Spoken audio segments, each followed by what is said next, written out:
আসসালামু আলাইকুম। আজকে আপনাদেরকে দেখাবো বাংলাদেশি দোকান। মানে বাহরাইনে বাংলাদেশি দোকানগুলো কেমন হয় দেখতে। বাংলাদেশে যারা আছেন তারা অনেকে জানেন না দোকানগুলো দেখতে কেমন হয়। চলেন আপনাদেরকে দেখাই নিয়ে আসি।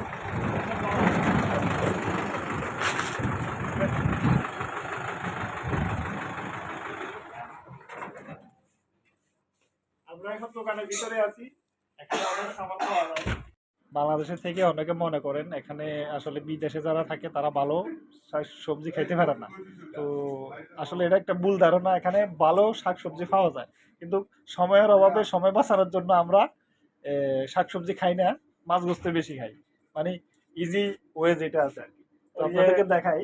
এখন দেখেন এই কচুগুলা এখানে পাওয়া যায়, এটা বাংলাদেশের ভালোবেসে খায়। হ্যাঁ, ভালোবেসে খায়। হ্যাঁ, আর তারপর এই যে পানির বোতল আছে যে দেখেন, বেগুন পাওয়া যায়। জামাল ভাই মজা করে। বেগুন পাওয়া যায়, শাল কুমড়া শাল কুমড়া পাওয়া যায়। আপনি মন চাইলে খেতে পারেন।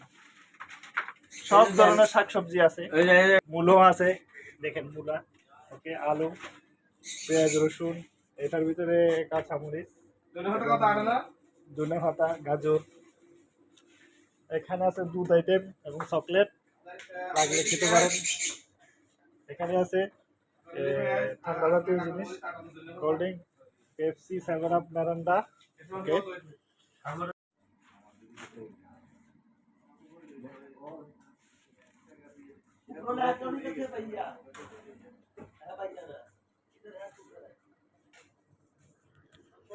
এখানে আইসক্রিম গুলো আছে।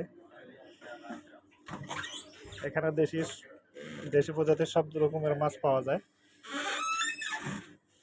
জামাল ভাই দেখাইতেছে এখন। এটা হচ্ছে গিয়ে সরফুটি মাছ, সরফুটি, কার্পু মাছ, সব রকমের মাছ পাওয়া যায়। বড় রুই মাছ, ফাঙ্গাস না, এটা ফাঙ্গাস। ফাঙ্গাস এটাতে আসে না, এটাতে এখন দেখানো যাবে না, এটা তো আছে।